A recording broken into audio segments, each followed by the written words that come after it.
우리 함께 하나님의 말씀 함께 보도록 하겠습니다. 신약 성경 사도행전 9장 1절에서 22절입니다.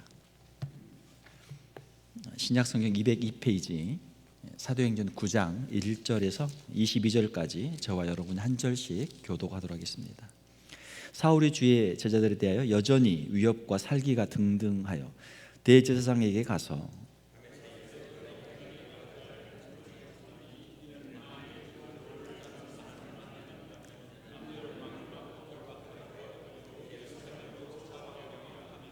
사울이 길을 가다가 다메섹에 가까이 이르더니 호련히 하늘로부터 빛이 그를 둘러 비추는지라.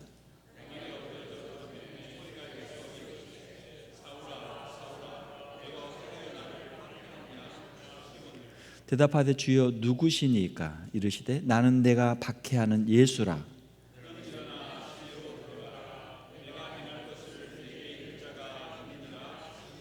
같이 가던 사람들은 소리만 듣고 아무도 보지 못하여 말을 못하고 서 있더라.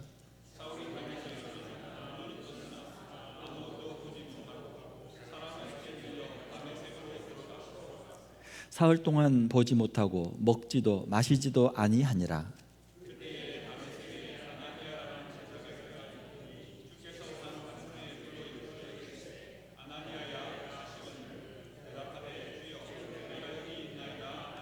주께서 이르시되 일어나 집가라는 거리로 가서 유다야의 집에서 다섯 사람 사울이라 하는 사람을 찾으라. 그가 기도하는 중이니라.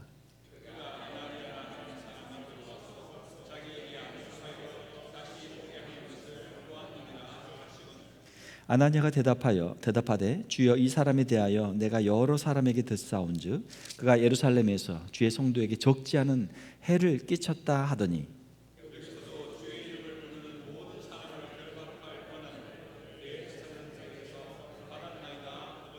주께서 이르시되 가라. 이 사람은 내 이름을 이방인과 임금들과 이스라엘 자손들에게 전하기 위하여 택한 나의 그릇이라.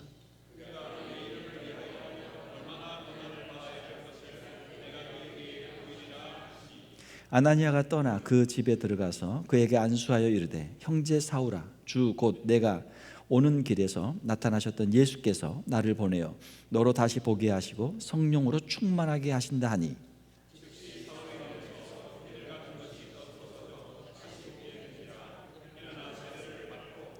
음식을 먹음에 강건하여지니라. 사울이 다메섹에 있는 제자들과 함께 며칠 있을새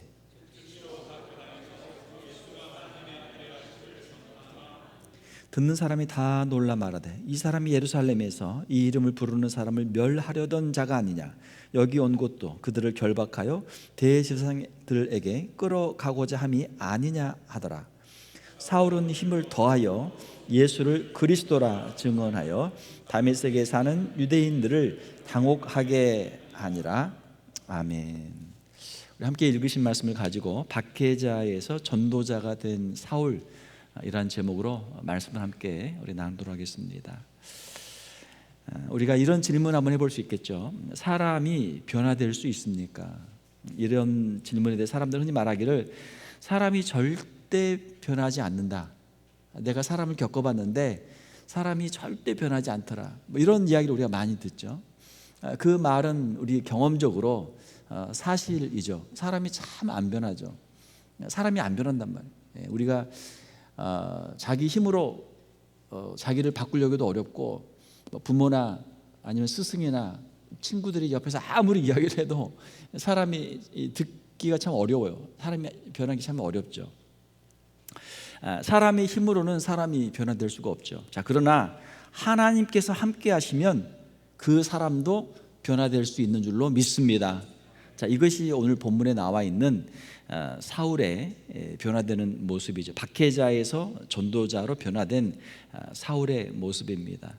하나님의 능력이 함께 하시면 변하지 않을 사람이 없는 것이죠. 우리를 창조하신 하나님께서는 우리의 심령도 변화시킬 수 있는 분이신 줄로 믿습니다. 자, 이게 사울이라는 사람이 나오는데 성경에 보게 되면은 신약에서 가장 이제 예수님 다음으로 유명한 사람이 바로 이제 사울 또는 바울인데, 사울이라고 하는 이름은 히브리식 이름이에요. 사울은 원래 유대인이기 때문에 히브리식 이름을 가지고 있는 것이죠. 사울은 베냐민 지파 출신이었고 베냐민 지파에서 가장 유명했던 사람, 사울 왕, 이스라엘의 초대 왕이었던 사울 왕의 이름을 따라서 그 이름을 사울이라 이렇게 이제 그 부모님의 이름을 지어 준 것이죠. 사울의 이름의 뜻은 구하다, 요청하다라는 그런 뜻입니다. 하나님께 구하다, 하나님께 요청하다 그런 뜻이죠. 자, 바울이라는 이름이 또 있는데 바울이라고 하는 이름은 이제 로마식 이름이죠. 사도 바울은 유대인이지만 팔레스틴에서 태어난 게 아니고 길리기아 다소, 지금의 터키죠. 길리기아 다소라고 하는 곳에서 태어난 디아스포라 유대인입니다. 디아스포라라고 하는 뜻은 이제 흩어져서 살고 있는 유대인이었던 것이죠. 그래서 그가 태어날 때부터 로마 시민권을 가지고 있었기 때문에 그 이름을 로마식 이름으로 가지고 있었는데 그 로마식 이름이 바로 바울이라고 하는 뜻이죠. 바울의 이름의 뜻은 작은 자라는 뜻입니다. 자, 처음에는 사울이라는 이름으로 등장해요. 왜냐하면 그가 유대인들과 함께 그가 예루살렘에서 여러 가지 그 팔레스타인 활동을 했기 때문에 유대인들에게 익숙한 이름으로 사울로 등장하죠. 그러나 그가 나중에 이방인 지역의 선교를 떠나게 될 때 이방인들은 이제 거기 유대인들이 아니고 이방인들에게 복음을 전하기 때문에 당시 로마 제국의 사람들을 이제 상대하기 때문에 로마식 이름인 바울을 나중에 더 사용하게 되죠. 우리 자녀들을 이제 이름을 지을 때 우리가 한국식 이름도 있고 미국식 이름도 있잖아요. 그러면은 한국 사람들 우리가 부를 때는 보통 한국 이름을 쓰고 또 나가서 학교에 공부하거나 직장이 미국 직장에 취직하면은 미국 이름으로 이제 쓰죠. 그렇게 이해하시면 돼요. 그래서 이 사울은 이제 유대식 이름이고 바울은 로마식 이름이다 이렇게 이해하시면 되겠습니다. 자, 오늘 본문에 보게 되면은 그가 박해자로 살다가 전도자로 변화되는 그런 모습을 보게 되는데 첫 번째 그의 모습을 보게 되면은 과거의 죄악 가운데 있는 사울의 모습을 보게 되죠. 영적인 무지와 잘못된 열정을 가지고 예수 믿는 사람들을 핍박하는 데 앞장섰던 사울의 모습이죠. 그는 유대인이었고 그는 바리새인이었습니다. 율법에 열심히 있는 바리새인이었어요. 구약에 열심히 있는 사람이에요. 구약의 율법을 지켜야 구원을 받는다. 자, 그런데 예수라는 사람이 있고 예수라는 사람을 따르는 무리가 있는데 구약의 율법을 무시한다. 이런 이야기를 들은 거예요. 자, 그래서 안 되겠다. 이 사람들을 내가 핍박해야 되겠다. 왜? 율법을 잘 지켜야 되기 때문에. 율법을 잘 지키는 것이 하나님을 섬기는 것이기 때문에 율법을 무시하는 이 기독교인들을 내가 박해를 해야 되겠다라는 사명감을 가지고 예수 믿는 사람들을 핍박하는 데 앞장을 섰던 것이죠. 자, 그의 행동은 율법에 대한 열심, 하나님을 위한다는 명분 아래에서 나온 것이었습니다. 그래서 스데반 집사님이 순교할 때도 그 자리에서 증인으로 있었고 앞장섰던 사람이었죠. 자, 우리의 신앙생활도 때로는 우리의 잘못된 열심, 우리의 영적인 무지와 잘못된 신념을 가지고 오히려 하나님의 교회를 어지럽게 하고 예수 믿는 사람들을 힘들게 하고 교회를 어렵게 하는 그런 경우도 있을 수 있는 것이죠. 자, 사울의 이런 잘못된 모습, 이것이 우리의 하나의 어떤 과거의 우리의 모습들이 될 수도 있는 것이죠. 자, 두 번째로 오늘 본문에 보게 되면은 사울은 예수님을 만나게 됩니다. 그가 예루살렘에서 예수 믿는 사람들을 핍박하다가 또 다메섹에도 예수 믿는 사람들이 있다라는 소문을 듣고 내가 거기 가서도 핍박을 해야 되겠다라는 결심을 가지고 다메섹으로 가다가 지금 다마스커스죠. 시리아의 다마스커스 그쪽으로 올라가다가 이제 예수님을 만나게 되는 거죠. 갑자기 하늘에서 비추는 강렬한 빛을 그가 보게 되었고 사울아 사울아 내가 어찌하여 나를 핍박하느냐 나를 박해하느냐라는 음성을 듣게 돼요. 내가 누구를 박해했는가? 주여 누구시니까? 나는 내가 박해하는 예수라.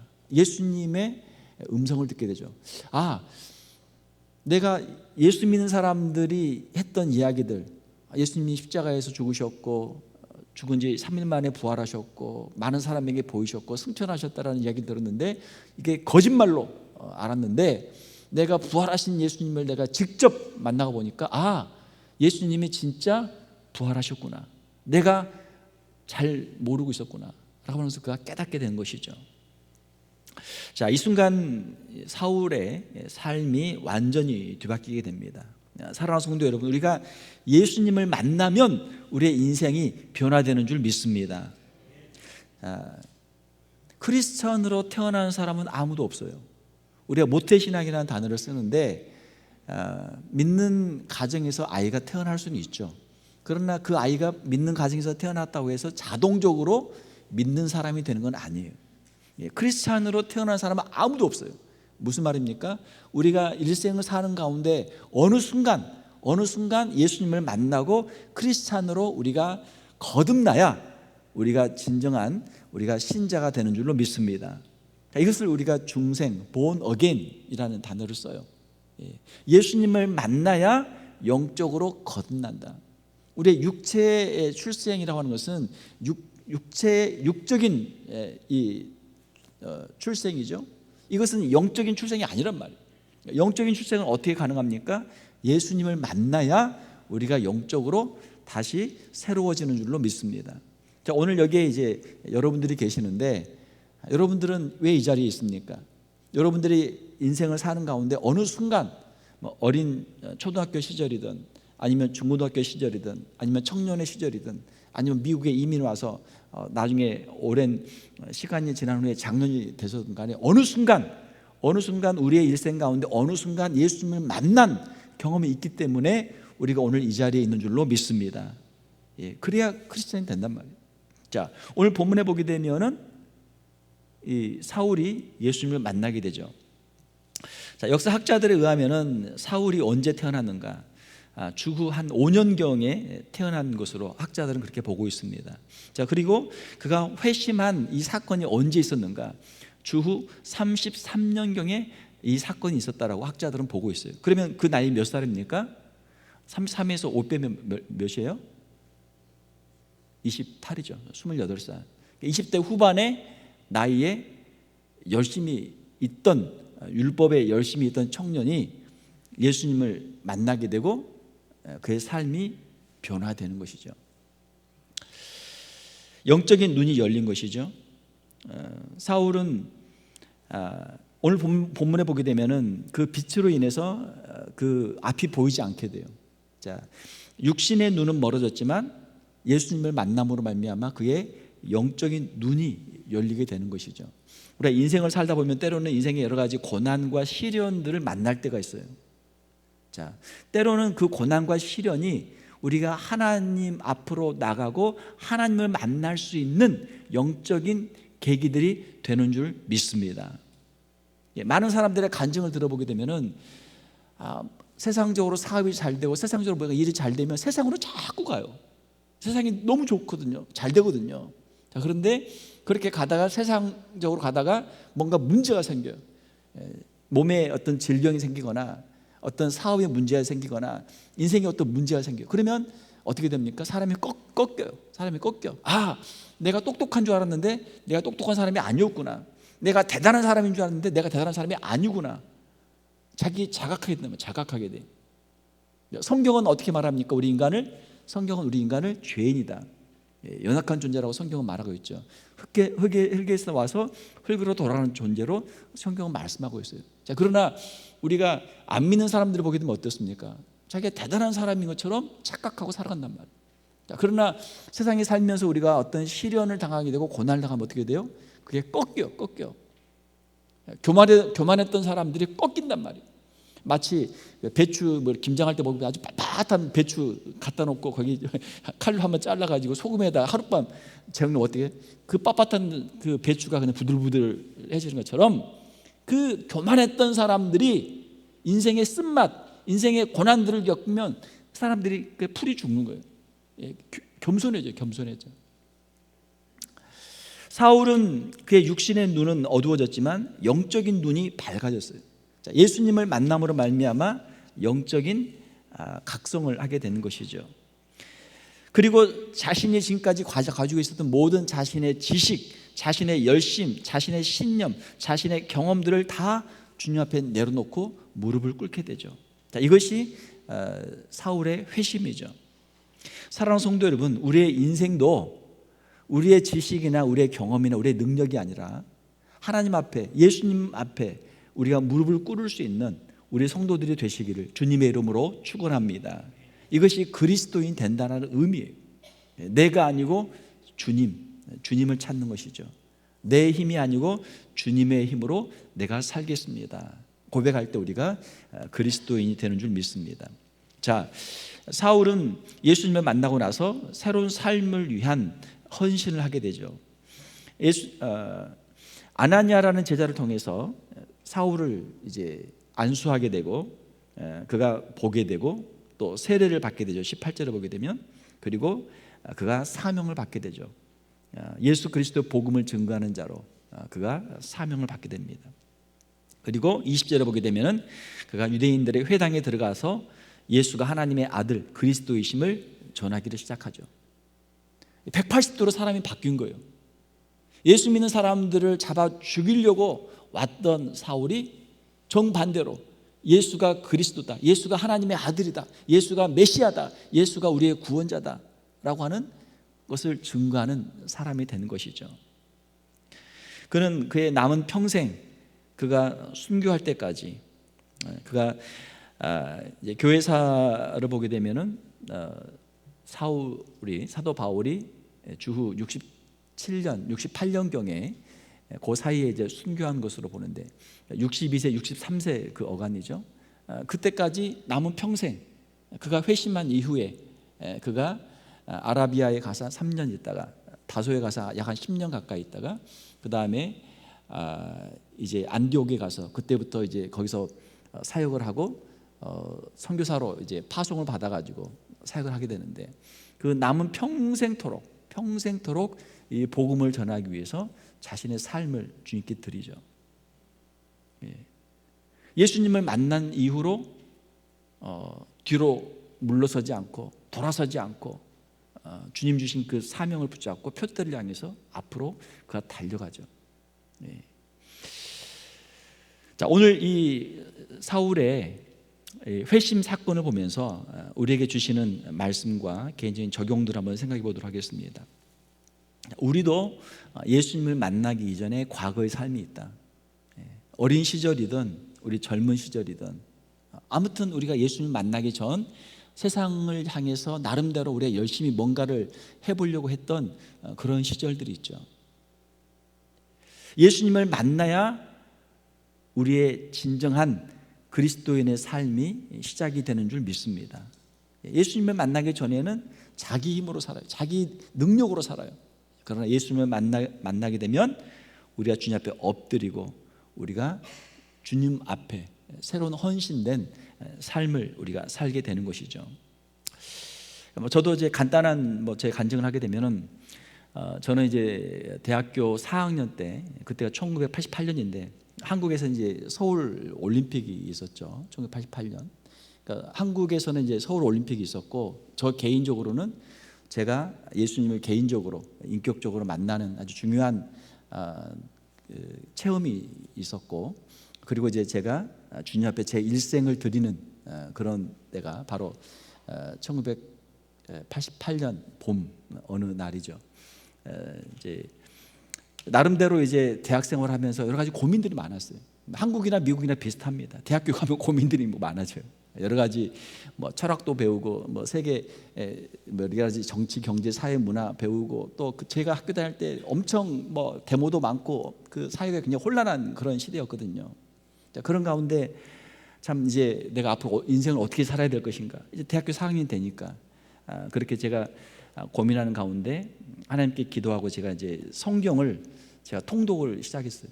성경을 통독을 창세기부터 시작해서 요한계시록까지 쭉 이제 도서관에서 혼자 성경을 읽다가 제가 예수님을 물론 어릴 때부터 모태신앙으로 자라서 교회에서 쭉 자랐지만 제가 인격적으로 제가 주님을 만나는 그런 큰 체험이 있었어요.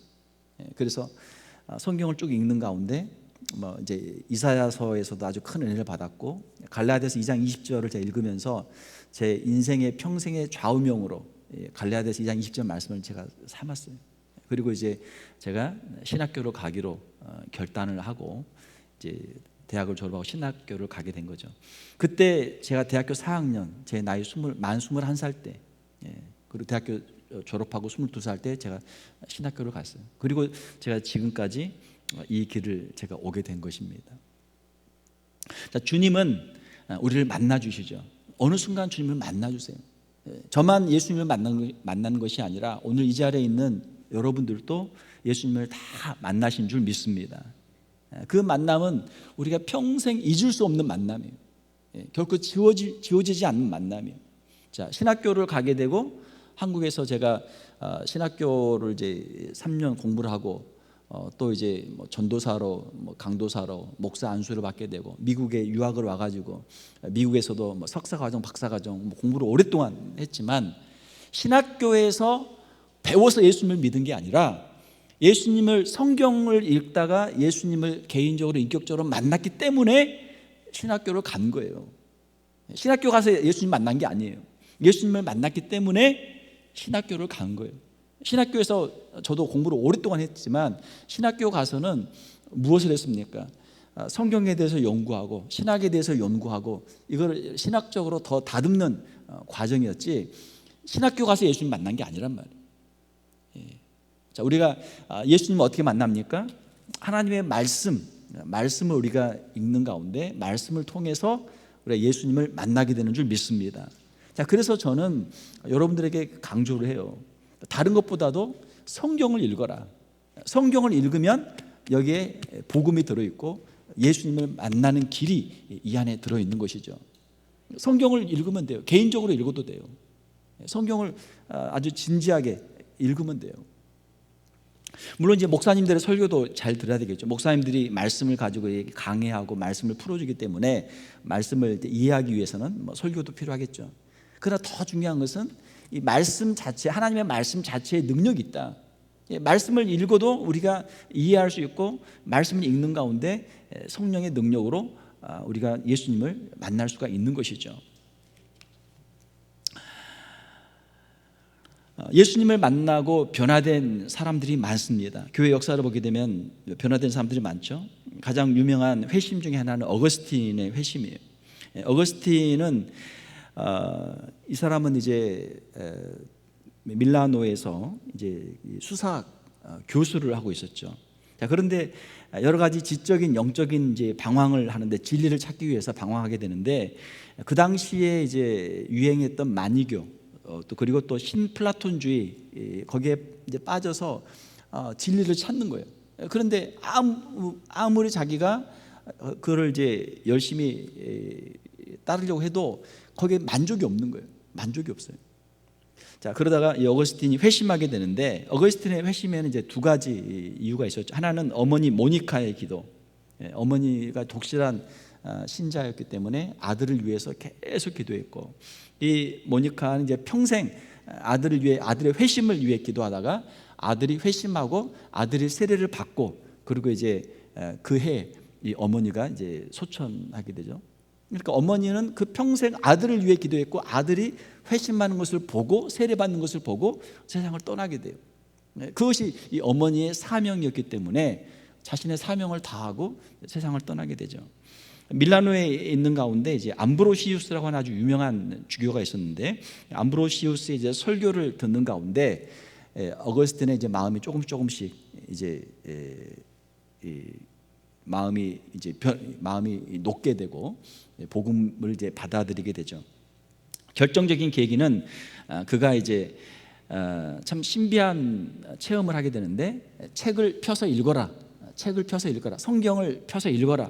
라는 그런 이제 아이들의 어떤 그 소리를 듣게 되고 성경을 딱 폈는데 딱 편 데가 이제 로마서 13장 13절에 14절이죠. 자, 그것을 읽고 그가 이제 회심을 하게 되죠. 성경 말씀을 읽고 회심하게 돼요. 어둠의 일을 벗고 빛의 갑옷을 입자. 뭐 이런 이제 내용들이죠. 자, 그래서 어거스틴은 이제 회심을 하게 되는데 어거스틴이 회심할 때 나이가 32살이에요. 그리고 33살에 그가 세례를 받게 돼요. 그리고 이제 그가 수도사로서 이제 수도원에 있다가 나중에 이제 히포라고 하는 곳에서 이제 주교로 41살에 그가 이제 임명을 받게 되고 죽을 때까지 그가 위대한 신학자로 위대한 목회자로서 이제 쓰임을 받게 되죠. 하나님 앞에서 우리가 부르심을 받게 되고 하나님께 쓰임 받는데 그 사람의 인생이 변화되는 아주 놀라운 역사들을 우리가 교회사를 통해서 많이 보게 됩니다. 종교개혁 당시를 보게 되면은 유명한 마르틴 루터가 이제 95개조의 반박문, 당시 로마 카톨릭의 잘못된 그런 이제 신학, 잘못된 교회 여러 가지 행태들에 대해서 이제 95개조의 반박문을 이제 제시하면서 종교 개혁을 하게 되는데, 이때 루터의 나이가 95개조의 반박문을 쓸 때가 루터의 나이가 33살이에요. 그리고 그 다음에 나오는 이제 칼빈이 기독교 강요라고 하는 이제 유명한 이제 책을 쓰게 되는데, 기독교 강요 초판을 쓸 때 칼빈의 나이가 만으로 26살이에요. 그러니까 우리가 뭐 성경이나 교회사나 그 인물들을 보게 되면은 무슨 뭐 나이가 한 50, 60, 70 돼가지고 위대한 일을 하는 게 아니라 20대, 30대가 되면은 그 젊을 때 하나님이 그들을 부르시고 그들이 변화되면 그들이 위대하게 쓰임 받는 거예요. 자, 오늘 이 자리에 있는 50대, 60대, 70대 되신 분들은 이미 우리가 정말 너무나 귀한 시간들을 많이 허비한 거예요. 교회사를 보게 되면, 성경을 보게 되면, 교회사를 보게 되면은 위대한 사람들은 그들이 20대, 30대 주님 앞에 헌신하면서 그들의 남은 30년, 40년의 인생을 사역하면서 그들이 하나님께 쓰임 받았거든요.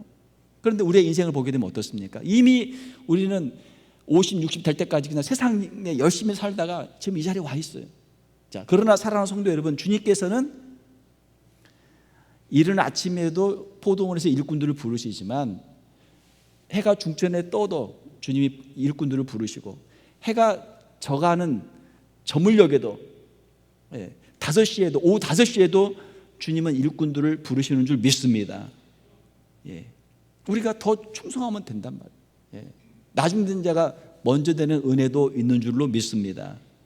주님 좀 일찍 좀 불러주시죠. 물론 일찍 불러주시면 더 좋았겠죠. 그러나 지금이라도 우리가 주님 앞에 헌신하고 우리의 남은 생을 드릴 수 있다면 그것으로 충분히 우리가 주님 앞에 쓰임받을 수가 있는 줄로 믿습니다. 자, 예수님을 만나게 되면 변화가 있어요. 예수님 만났는데 변하지 않는다면 예수님을 만난 것을 다시 한번 생각해 봐야 돼요. 예수님을 만났다면 우리의 인생이 바뀌고 우리가 사는 가치관이 바뀌게 되고 우리가 사는 인생의 목적이 변하게 되는 줄로 믿습니다. 이것이 예수님을 만난 사람들의 변화된 모습이에요. 자, 사도 바울은 예수님을 만나고 자신의 인생을 바꿨어요. 완전히 바꿨어요. 왜? 예수님 만난 것이 너무나 확실했기 때문에.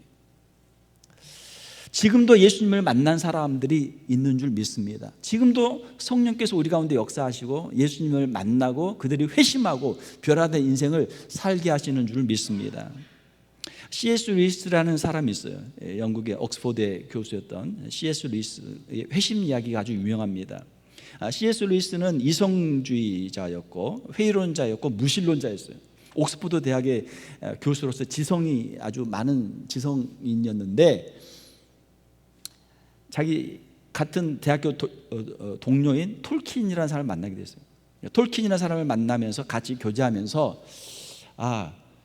신앙이 더 다시 한번 생각하게 된 거죠. 그리고 교제하는 가운데 그가 예수님을 만나게 되고 이제 신앙을 갖게 되죠. 회심을 하게 되죠.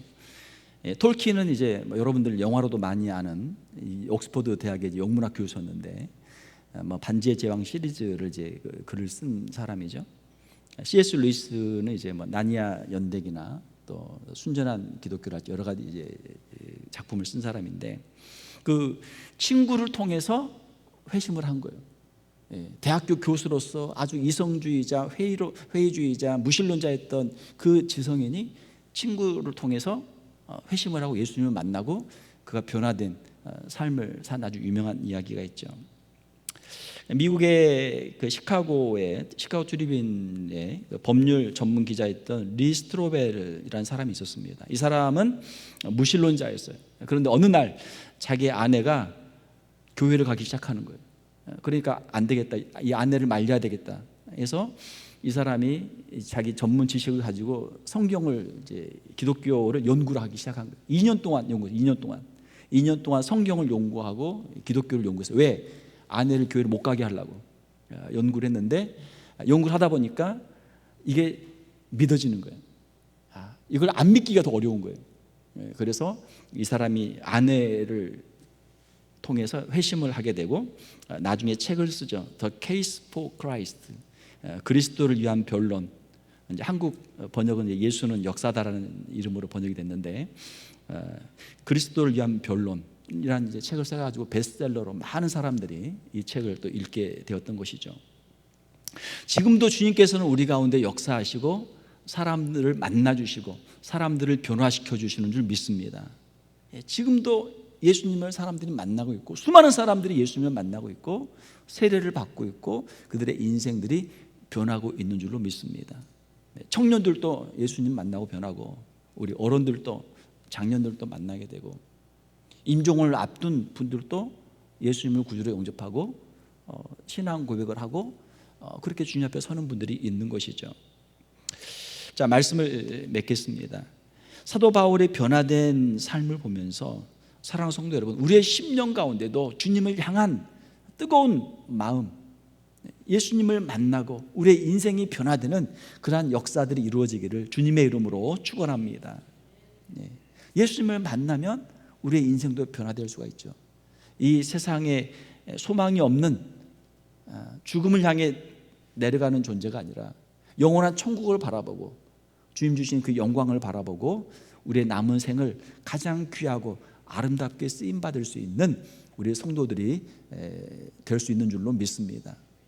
우리의 심령 가운데 예수님이 찾아오시면 주님께서 우리 안에 천국을 이루어 주시고 우리를 통해서 천국 복음을 증거하게 하시고 많은 영혼들을 구원하게 하시는 이 역사가 오늘도 우리 가운데 이루어지고 있는 줄 믿습니다.